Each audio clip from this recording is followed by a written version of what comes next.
Hey, everyone wants more power, more boost, more noise, more I'm faster than you, bruh. But most people don't add power, they just add problems, expensive problems. You are watching Turbo Ichi.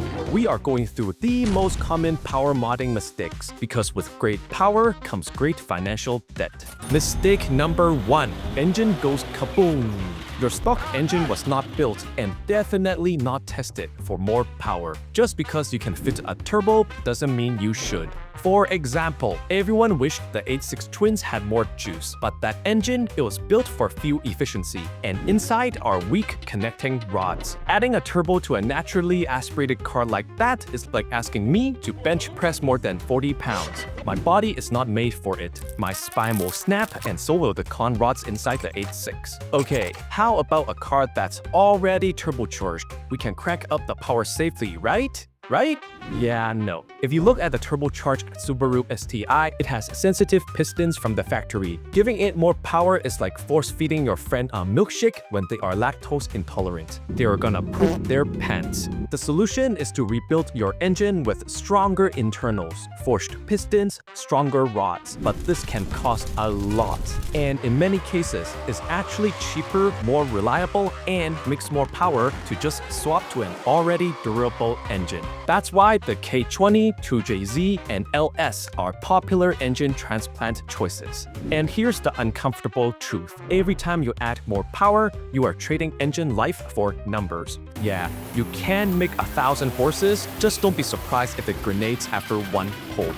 Mistake number 2, forgetting to tune. Not tuning your ECU after you bolt on all your power mods is like putting all the work into stuffing a Thanksgiving turkey, but not cooking it in the oven. It's raw. You just spent $5,000 on a turbo kit, another grand on an exhaust, headers, and an intake. Your engine bay looks like a work of art. But you skipped the tune, and now your engine has asthma, cell lights flashing, and your friends are laughing. Here's the thing. Your factory ECU was programmed for their stock setup, and now you've gone and changed literally everything, and your ECU is sitting there screaming, "I've never done this before." It's like giving a vegan chef a knife, a live chicken, and then asking them to make you chicken nuggets. Good luck. So what does your stock ECU map do? It panics, it dumps fuel, it goes into limp mode, and the check engine light is giving you anxiety. Instead of making 200 more horses, you are making 50 less and getting gapped by a dog. Now, here's a gigantic warning. ECU tunes can go horribly wrong. If you just found a tuner on Facebook who will do it for 200, stop right there. A proper dyno tune can cost $1,000 or more. Yeah, it's expensive. But you know what's more expensive? An engine rebuild. A good tuner spends hours dialing in your car under every condition. They make sure your car won't explode. Those cheap remote tuners just cross their fingers and change numbers to 6-7 for fun.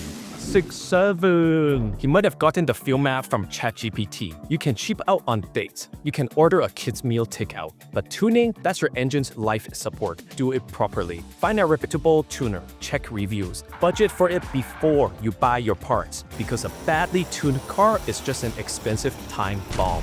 Mistake number 3. Buying the wrong parts. Just because a part has a brand name doesn't mean it adds power. You bought an expensive intake, except it doesn't pull in cold air. Take this HKS intake on the 86, no shroud, sits right next to the engine. That thing isn't a cold air intake. It's an engine bay air fryer. All it does is suck in hot air. Forget adding power. You'll be lucky if you don't lose any. But hey, at least it sounds fast. Now, let's talk about the exhaust system. You bought an exhaust because it sounded good on YouTube. Good job. But did you check the piping diameter? Because if your exhaust piping jumps from big to small, then small to big, you are not freeing airflow. You are making the air line up for airport security during holidays. Best case, you are leaving power on the table. Worst case, your engine is choking like it's trying to breathe through a soggy Starbucks paper straw. Oh, and while we're talking about parts that don't work like you think, a lightweight flywheel doesn't add power. It just takes less power to spin. Same engine power, less loss. that's it. But here's the trade-off. Your car now idles like it's got anxiety, clutch chatter at every red light, daily driving becomes daily sadness. Tell me if it's worth it when you are stuck in traffic with a headache. If this video just saved you from wasting money on parts, subscribe. Your bank account and me will appreciate you. Mistake number 4, chasing the wrong horse. You know HP, but do you know BHP and WHP? BHP, or brake horsepower, is what most car manufacturers advertise. It's the engine's power. WHP, wheel horsepower, is how much power actually hits the ground after drivetrain loss. Simply put, BHP is your salary on paper, WHP is after taxes. So, next time you are in a heated who has more horses argument with your friends, be that nerd and ask, wheel horsepower or brake horsepower?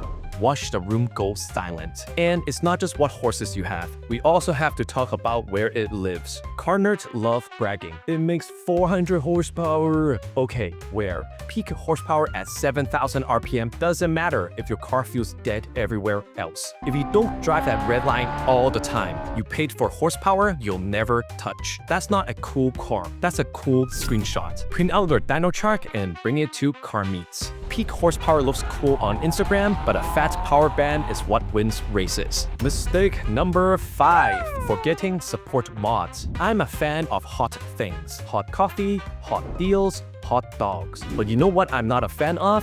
Hot exes that dumped me and hot engines. Here's the problem. Adding big power, especially boost, means adding serious heat. Now your coolant's boiling, your oil's cooking, and your intake temps are higher than my credit card bill after I discovered Elon Musk's AI waifu. Anyways, you'll need a bigger radiator, an upgraded intercooler, an oil cooler, and maybe even a turbo blanket to keep that heat contained. Do you hear that sound?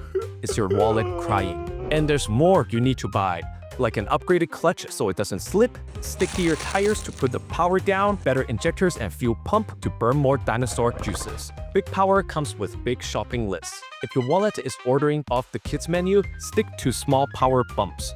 Mistake number 6, the side effects nobody warns you about. Let's say you did everything right. Built motor, proper tune, all the right parts. But somehow, you're still not happy.